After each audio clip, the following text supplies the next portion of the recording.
So welcome back. We are here again talking about Miss Marvel. And in week 2, we had a lot of emotional moments, a new love interest, and some other exciting details we're going to talk about now. And I'm here with 3 fantastic, amazing, I added the fantastic in the second try, people. We have Maria, call me by Maria, and we have pop culture rabbi, Micah. And we have Pooja, who's also known as Samosas and Popcorn, one of my favorite handles of all time. And so let's kick it right off. Great episode. Pooja, I want to know what you thought just from the get-go, what your impressions were and maybe favorite moments from the episode. I think compared to the first episode, which definitely set up the characters and the dynamics between everyone, this particular episode 2, is definitely pushing the plot along, and it's setting up what the plot will end up being. I thought that they used a little bit less of that animation to focus on, the actual nitty gritty of what's going to happen, but it still incorporated a lot of Kamala's mind and what she's feeling, how she's thinking. I think one of my favorite moments, honestly, is when she comes back from the party after, having to get a ride from Kamran. She immediately enters the house and she just has this like colorful scene of just dancing and pretending she's singing along to this song. And it reminded me of how I felt after my first date with my husband, like 9 years ago. And it just was like the same feeling. I was like, oh, like I know how that feels. But overall, I thought this episode was great. And it's a great continuation from the first one. Mike, I'd love to get your take. Yeah, just really quick on that dancing scene. And I'm not a Bollywood person, but I was watching it and I felt like it was an homage to Bollywood. Mm-hmm. Like it was a one-person Bollywood dance. But I thought that was what the whole episode was about. It was about this Pakistani Muslim girl who is kind of living between all of these different worlds and takes her culture and her heritage to this American song and does a Bollywood dance to it, but by herself, which isn't really a Bollywood dance, but it is in spirit of, and it's acclimating and it's figuring out how to maintain one's identity in the face of assimilation. I also got to watch it with my 12-year-old. This is like our show to watch together. And she says to me, I love that they're expanding the lore. And I don't know if they were talking about, I don't know if she was talking about the Marvel lore with the Eternals and the Fertile Crescent and all of that, or if she was talking about the lore of post-World War II disintegration of colonialism. But I have loved both the opportunity for my daughter to see a woman that she can look up to and emulate, and also to teach her about the history of that part of the world. I thought it was so powerful when Nakia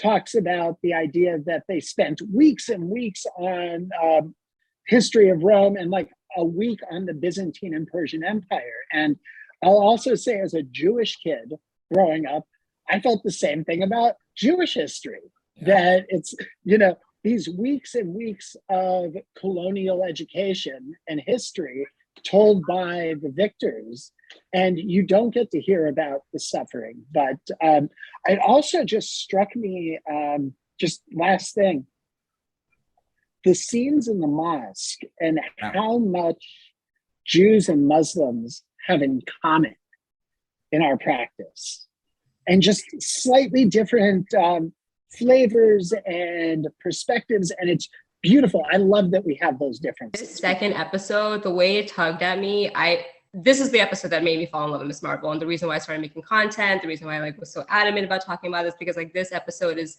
literally every single part of my identity. Pakistani Muslim girl who loves Bollywood, but also studied religion, who's active in her like mosque, who was active in her culture, like had every part of my identity all together back to back to back. And now Marvel is included. So I just really love the juxtaposition of like the Bollywood number of like meeting a cute boy and then like going to mosque afterwards. And then you're like hanging out with your friends and you're at Eid and you're talking to your parents about the history. It's just literally, that's just how we function constantly. And it's just like back to back to back. It's the first time I saw like the actual personification of my whole identity in an episode.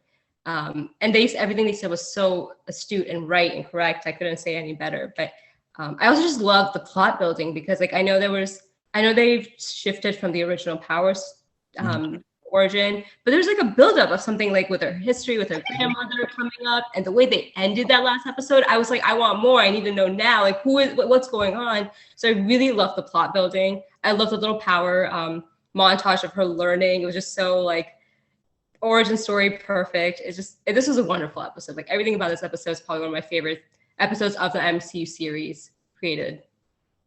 It would, yeah. I the part where I think struck me that was really powerful was where he was talking to her, the best friend. I love the sidekick too, but when he was saying to her, it's not really coming from the artifact, it's coming from inside you. So it unlocked something inside her. So I think we were talking last week about that, and we're like, I bet you it's something to do with her history, which is really amazing, and hopefully it's something to do with like a family lineage, and so it kind of really has that rich history. So I mean, as far as tweaking a power history, it's kind of amazing how they're doing it. Talk about the inside the mosque. I really thought, I mean, what I thought, but I thought it was amazing in the sense that we said this last week. I feel like I'm repeating myself, but it's incredible that it gives us and other fans an insight into a different culture and lets us expand our horizons and learn about something. And Yassine was talking about last week, and he was like, I can't wait. You know, he grew up Muslim, and he's like, I can't wait to see what, like, for TV to finally show what a real Muslim, you know, culture and coming up story is like. What I want to like commend the show for is that like they're actually like it's an honest depiction of like what it's like to grow up Muslim. Like it's the bad parts and the good. Like it's like the ugly stuff is also being shown. Like whenever they like showed the mosque and they showed like the tile falling and like the fact that the girls couldn't hear, and like also Kamala like speaking, telling the mom that they couldn't hear was so cool. Like I was just like, oh my God, she'd be the cool girl that I want to be friends with, because that was just not like, we just felt that opportunity never really existed growing up, I felt. So like growing up now, if I watch someone like speak out in the mosque that was a woman, I would just be like, wow, if she could do it, I could do it too. And I could like get that type of, encouragement and like attention. But I love that they're showing all parts of it, because there's a lot of faith and there's a lot of parts of Islam that are like true to us. But there's a lot when it comes to just the Muslim experience that like, you can't really read in the Quran. So it's supposed to be all these identities, but everyone else is judging you by your identities, and you don't get to have a say in that you're trying to figure out as like a teenager. It was a perfect conversation for that. And I'm going to take it to Pooja next and see what was your thought about that, as far as just like the experience, expanding your horizons, and just everything involved. Yeah, definitely. I think for somebody who did not grow up Muslim, just South Asian, this was very eye-opening. When I was younger, just because we had grown up with a different religion, there was a lot of stigma in terms of being Muslim and following Islam and, kind of othering Pakistanis or Middle Easterns. And so that's kind of what I grew up with. And it took a while to grow out of that narrative and that perspective and develop my own. And I think I said this last week, but I think this is going to open up a lot of eyes for other people. And I teach people what it's like to actually be at a mosque, what it's like to practice Islam, what it's like to live as someone who is Muslim, especially Muslim in America. So while I know that I went in very open-minded and it was very just eye-opening, I hope that this is going to do the same for others as well. Because realistically, it's something that's somewhat similar in terms of small little details, like the shoes, the making sure you're clean before you walk into a temple or a mosque. Even the shoes being stolen. That is a very common thing. When we saw that, my husband immediately went, that's actually happened to me when I went to a temple multiple times. And I'm like, wow, So it's very similar. And I thought it was just such a nice scene to see, especially having read in the comic, now having it brought to the screen. But it was amazing. I just want to piggyback off that. I also want to say that like growing up Muslim, I felt othered by the like I was told I was othered from like other South Asians and other religions. And then like so that was like my teen life. My adult life was like getting to know all these religions and these cultures and realizing like, wow, I'm exactly like these people, especially like the South Asian community. So this is for me personally, I hope that this is a way to be like, we're not other. Like all of us are kind of like there's so many connections between all of us. So it like works both ways. Like yeah, just want to add that part. His daughter, I can only imagine the questions that she has while watching something like this, which has so much to kind of like learn and grow from. Well, yes and no, because what's interesting to me, so growing up in Los Angeles, there was a huge Jewish Persian population. And Maria and I had talked a little bit about that in one of the chats. And so here are these people that were basically lived in Persia and Iran for 2,000 years, 2,500 years uninterrupted. The Ayatollah and the Shah come along and suddenly they're kicked out of their homes due to religious persecution, but it was of a different kind. It was this colonial religious persecution. It was the result of colonial meddling, for want of a better term. And what was interesting was this Persian Jewish population comes to Los Angeles and they attempt to maintain their Persian identity and their Persian culture while also integrating into American culture and LA Jewish Persian community. And what was interesting is there were some class issues or issues between the white Jews, I suppose, the Ashkenazi Jews, and the Persian Jews. But for the kids, there were no issues. See, and so you're asking, like, how does my daughter approach? She doesn't see, she sees a Muslim girl insofar as she knows that this girl is from Pakistan or her family is from Pakistan and has a different story than maybe her family. But as far as she's concerned, this is just the kid she goes to school with, you know, and somebody that she either would be friendly with or wouldn't be friendly with. By the way, I think she'd be much more friendly with Kamala than she would be with Zoe. But that's another story altogether. But it is interesting. I thought Nakia's character was so interesting, the way they started to flesh her out. And this idea within any culture of skin tone and do you look authentic? Do you look like the thing, this ideal, this made up ideal of identity? Do you, it's like, well, you don't, in the Jewish community, you don't look Jewish, or I'm sure in the Muslim community and in the South Asian community, well, you don't look South Asian, or on the other side, I'm a real Jew, or I'm a real South Asian.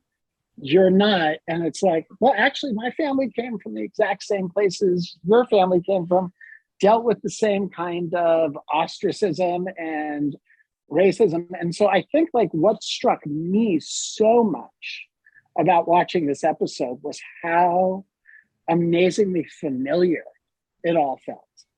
Going into the mosque, like I know the differences on paper between Muslims and Jews when it comes to worship. Muslims pray 5 times a day, Jews 3 times. The method of bowing is slightly different. It felt, though, so familiar. Everything felt familiar. It was, the particulars melted away almost. So, like, just for instance, some Jews, more religious Jews, will wash their hands before they pray. They won't do the feet and all that, but some Jews do go to what's called the mikveh, where they'll immerse themselves in a ritual bath before the Sabbath and whatnot. Like, these are all similar types of uses of water for purification, for cleanliness. There is definitely a woman's side. It's usually in the synagogue, it's usually a balcony historically, but there's the divide called the mechitza. And there's definitely women that sit on the other side, and the men's side is oftentimes nicer.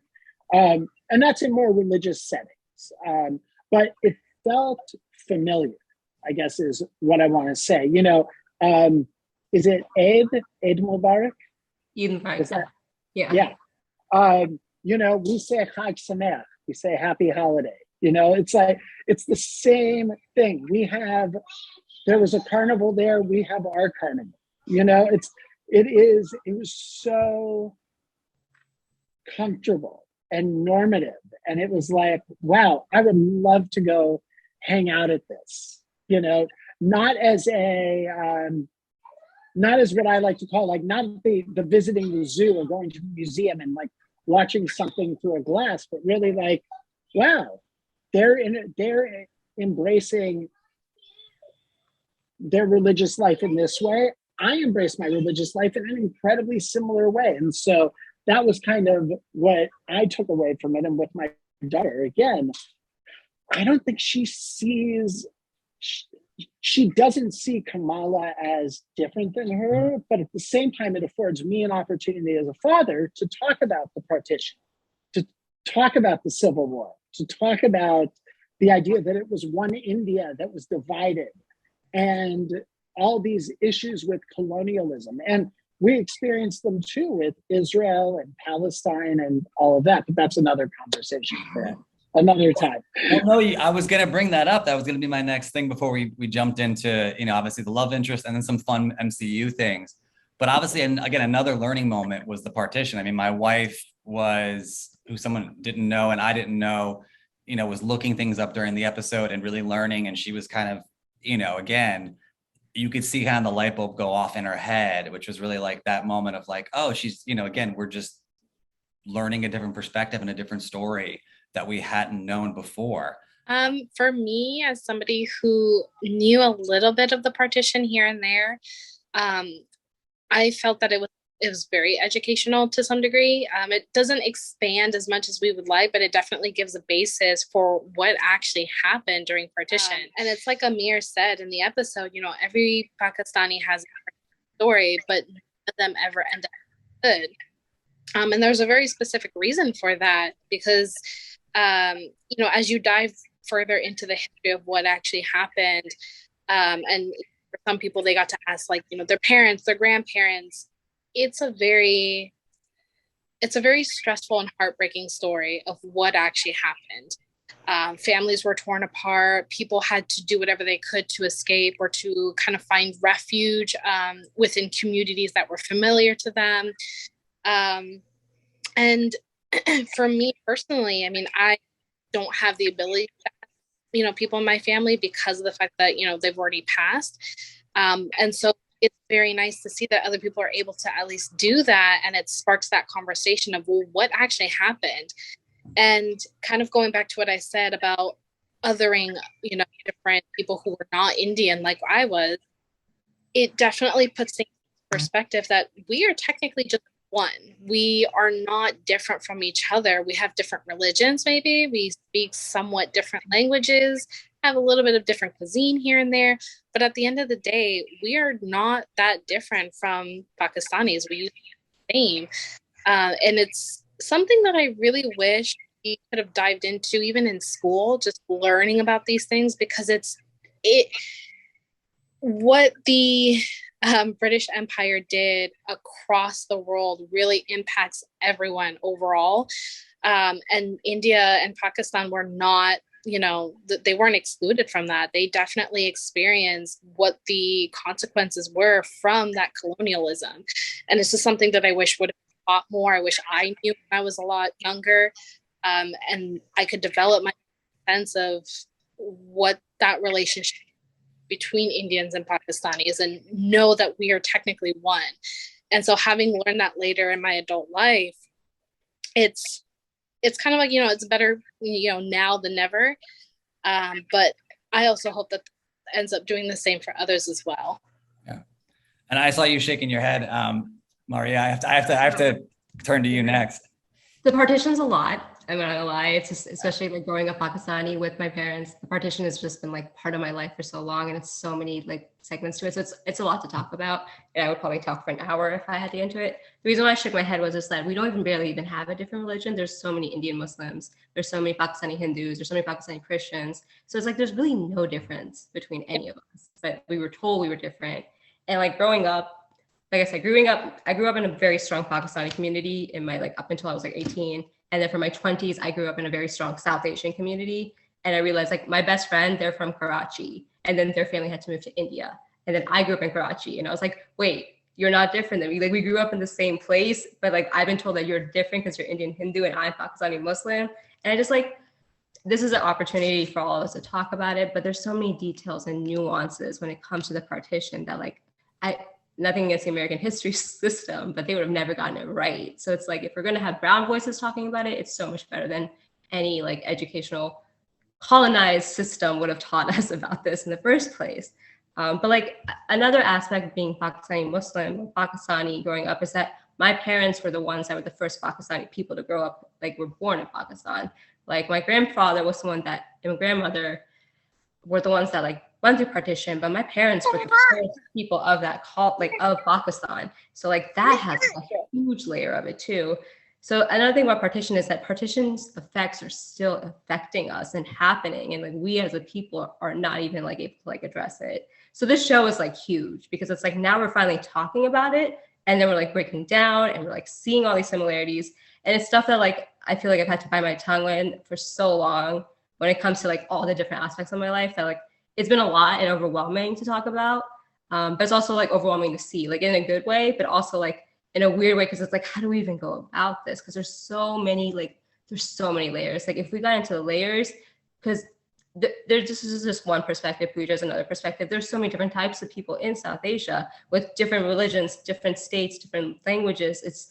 We're such a like diverse and beautiful culture and like people, but then it's like we all have our own narrative and story, and it's a lot basically. But this is a great opportunity for it to start. And like the first, I guess in my 33 years, I've seen any step towards healing for these people. So I'm really excited about like the potential of all of this from an MCU series, but you know, it's also like gotta slow your roll sometimes.